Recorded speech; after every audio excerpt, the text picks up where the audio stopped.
Rồi xin chào tất cả cô bác anh chị luôn nha. Ở đây là một bệ muôn sừng vách lũ nha. Bệ này bỏ tay chân rất hay luôn. Đây nguyên một cái dàn lũa thép của nó luôn nha. Lũa đèn bóng luôn nè, mót ngọn luôn, có lũa đỉnh luôn nha. Ba đầu sóng nè, ba đầu sóng nha. Bộ đế chân nền rất quái cây. Hoành đế là 97, Hoành tổng đế là 97 nha. cao là 79. Ra chiều cao là 79 luôn.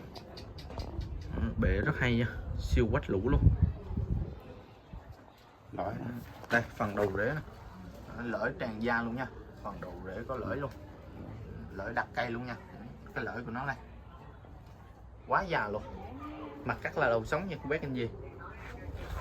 đây thì bầu lót rin được bên đây. Đây cái nó có một cái phần bầu đất rin phía bên đây nha. Cái dòng mung thì nó cực kỳ dễ sống nha, không cần bầu đất đó. Rồi cô bác anh chị xem bài ủng hộ luôn. Mung sừng nha.